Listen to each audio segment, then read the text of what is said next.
이런 행동은 결국 그래미가 스스로 무능해 보이게 만들 뿐입니다. 세상에서 가장 인기 있는 팝그룹을 변두리로 밀어내면서 대체 무슨 기준으로 시상식을 운영하는지 의문만 커지고 있습니다.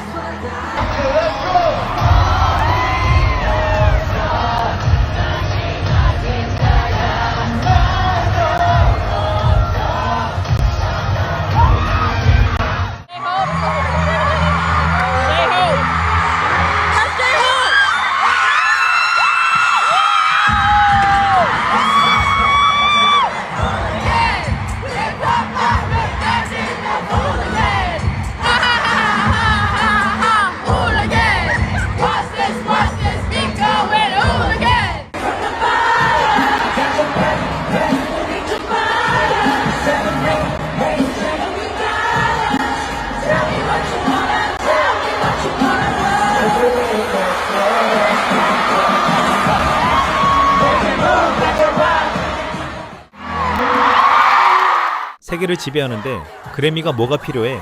와보니까 이해가 가네요. BTS가 그래미 불출품 선언 이후 뉴저지에 이어 보스턴에서 콘서트를 화려하게 열었습니다. 보스턴 현장에서는 그 어느 때보다 관중들의 떼창 소리가 크게 울려 퍼졌습니다. 뉴저지에 이어 보스턴에서 BTS 팬덤은 그래미를 향해 크게 외치는 듯 했습니다. BTS가 한국 시간으로 6일 오전 보스턴 지역의 질레트 스타디움에서 공연을 펼쳤습니다. 질레트 스타디움은 북미 대형 투어 아티스트들 중에서도 당대 최고의 티켓 파워를 가진 최정상급 팝스타들만 오를 수 있는 대형 야외 스타디움입니다. 현장에 가득 찬 6만 5천 명의 팬들은 BTS의 놀라운 위상을 보여주었습니다. 글로벌 매체 더 선데이 가디언은 지난 5일 놀라운 제목의 기사를 보도했습니다. BTS의 2027년 그래미 시상식 불참으로 레코딩 아카데미는 수백만 달러의 손실을 입을까? 3억 4천만 달러 소송에 대한 모든 것을 알아봅시다. 그동안 BTS가 그래미를 참석하지 않으면 엄청난 경제적 손실이 발생할 것이라고 했는데 이 매체는 그것이 무려 3억 5천만 달러, 5천억 원에 가까울 것이라고 말했습니다. 업계 전문가들은 BTS는 지금 그 어느 때보다 글로벌 전역에서 인기를 끌고 있다고 했습니다.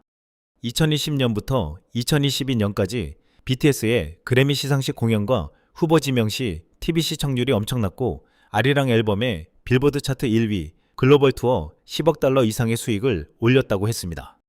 글로벌 경제 분석기관 투어리즘 이코노믹스 마이클 마리아노 가디언과의 인터뷰에서 숙박, 식음료, 항공 등 팬들의 티켓 외 연계 지출액만 놓고 보더라도 BTS가 만드는 경제적 파급력은 피파 월드컵에 맞먹거나 오히려 그 이상을 뛰어넘을 것이라고 평가했습니다. 인도 델리타임즈는 그동안 BTS가 그래미에 농락당했다고 했지만 그동안 그들은 그래미 때문에 온 게 아니라 아미 때문에 온 것이라고 말했습니다. 하지만 BTS는 아미를 위해서 그래미에 왔지만 그래미가 이번에 선을 넘으면서 결국 출품하지 않겠다고 선언했다는 것입니다. 한 해외 유튜버 채널에서는 BTS의 이번 결정은 갑작스러운 선언이 아니라 RM이 이미 수개월 전부터 예고해온 계획된 메시지라고 했습니다. 해외 음악 리액션 전문 채널인 트리TV 리액츠는 RM의 과거 인터뷰를 되짚으며 우리가 그동안 단순한 성숙함으로 치부했던 RM의 말은 사실 5개월 뒤를 내다본 치밀한 경고장이었다 라고 분석했습니다. 지난 2월 GQ 매거진 인터뷰에서 RM은 우리는 더 이상 간절히 목말라 하지 않는다. 만약 마음이 상호적이지 않다면 우리의 시간과 에너지를 낭비하지 않겠다 라고 말했다고 했습니다. RM의 이 한마디는 당시 대중에게 단순한 성숙함의 표현이자 상처를 극복한 여유 정도로 소비되었지만 이것이 엄중한 경고였다는 것입니다. 그래미와 음악 산업의 이면을 가장 잘 아는 현직 프로듀서 슬립디즈는 지난 5일 또 하나의 영상을 공개했습니다. 제목은 그래미 시상식이 BTS를 통제할 수 없는 이유였습니다. 슬립디즈는 BTS가 받을 수 있는 상을 스스로 포기했다며 이건 엄청난 희생이라며 결국 역사의 올바른 편에 설 것이라고 단언했습니다. 그들에게는 이번 기회를 통해 그것을 얻을 기회가 없어졌습니다. 저는 그건 역시 결정의 일부였다는 것을 압니다. 그들은 똑똑합니다. 어리석지 않습니다. 그래서 그들은 그 모든 것을 고려하여 자신들과 자신들의 커리어의 최선이라고 생각하는 결정을 내린 것입니다. 그렇기 때문에 제가 그들에게 그토록 큰 찬사를 보내는 것입니다. 그래서 제가 무엇보다도 진실성이 가장 중요하다고 말하는 것입니다. 그리고 아시다시피 라이언 테더나 디플로 같은 분들은 확신하건대 그들은 그래미상을 받았습니다. 마이크 윌메이드잇도 이런 프로젝트에 많이 참여했습니다. 하지만 이 프로젝트들에는 그런 기회를 가질 수도 있었던 수많은 새로운 프로듀서들과 수많은 새로운 작가들이 참여하고 있습니다. 그리고 이제 그들은 그 기회를 얻지 못하겠지만 이 모든 것은 더 나은 미래를 위한 것입니다. 그리고 그것은 필요했고 또 반드시 일어났어야 할 훌륭한 논의를 이끌어냈습니다. 10년 전 오스카상에서도 이와 비슷한 상황이 있었습니다. 해시태그 샵 오스카스 소 화이트 운동이 있었고 여러 불만들이 제기되었으며 현재는 시상식에서 훨씬 더 많은 다양성을 볼 수 있게 되었습니다. 그와 비슷한 여러 상황들이 있습니다. 따라서 이러한 일은 그래미에서 오랫동안 계속해서 일어났습니다. 그것은 랩 부문에서 첫 그래미상을 수상했던 프레시 프린스와 제지 제프 때부터 이어져 온 싸움이었습니다. 아마도 1989년이나 1990년쯤이었을 텐데 마침내 랩을 진짜 장르로 인정하기 시작했을 때였습니다.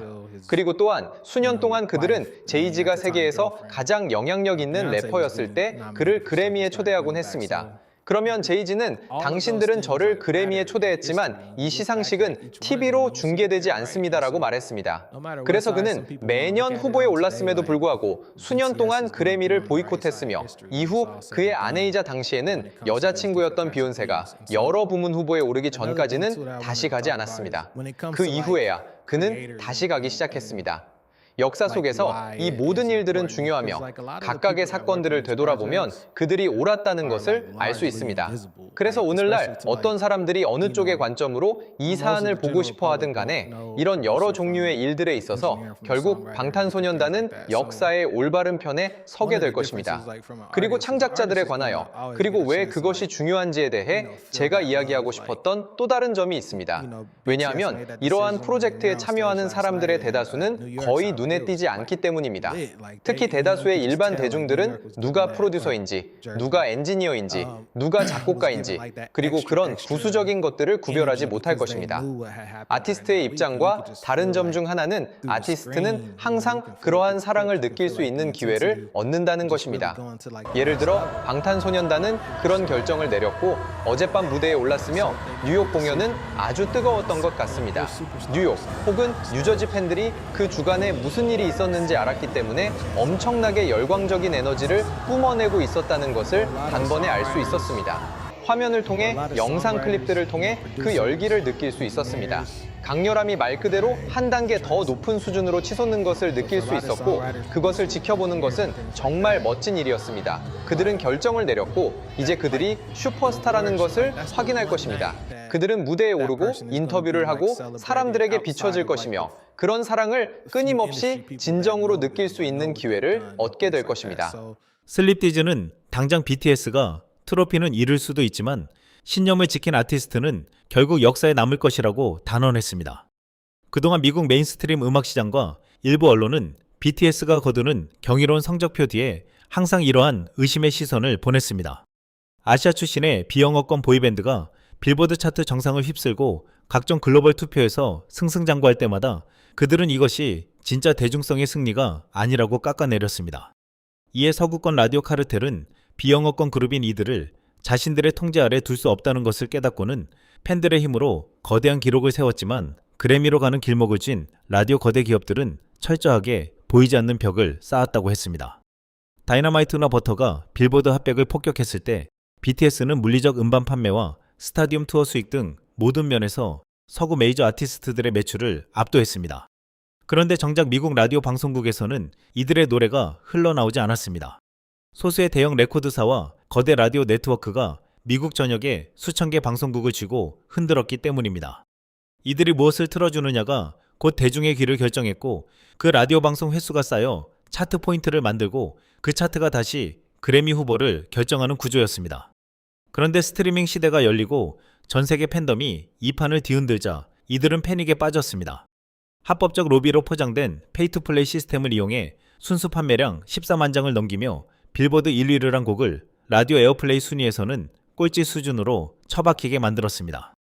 결국 BTS의 다이너마이트, 버터 등의 인기 절정의 히트곡을 무시한 지상파 라디오들은 단순한 청취율 저하를 넘어 광고 수익의 급감으로 이어졌습니다. 아이러니하게도 아이하트 미디어나 오디세이 같은 거대 라디오 기업들은 결국 막대한 부채를 견디지 못하고 파산 보호 신청을 할 정도로 위기에 처했습니다. 결국 구시대의 카르텔은 단순히 BTS를 가로막은 게 아니라 음악 산업의 미래 자체를 놓쳐버렸습니다. 그리고 파산이란 심판을 받았고 그래미도 지금 최고의 위기에 놓이게 되었습니다. 이번 보스턴 공연에서도 BTS의 영향력이 어느 정도인지를 보여주었습니다. 보스턴은 미국에서도 스포츠 팬들의 충성도가 가장 높기로 악명 높은 도시입니다. 86년 동안 우승을 못하던 시절에도 팀을 떠나지 않고 자리를 지켰던 팬웨이에 충실한 팬들의 DNA가 도시에 깊게 박혀 있습니다. 이들은 자신들의 역량을 BTS 콘서트에서 유감없이 발휘했습니다.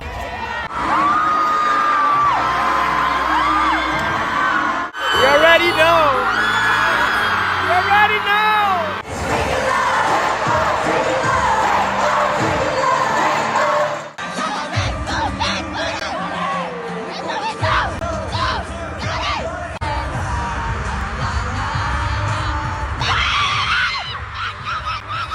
이번 투어에서 노멀을 관중들과 함께 부르는 시간이 있는데 보스턴 관객들도 노멀을 따라 불렀습니다.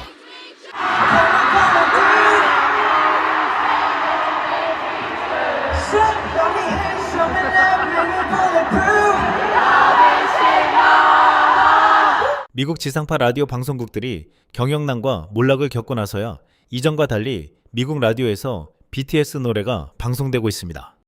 이번 아리랑 앨범 노멀은 현재 18개 방송국에서 방송되며 지난 7일 동안 208회나 방송되며 탑14에 올라갔습니다. 이제 그들은 살기 위해 BTS의 음악을 틀고 있습니다.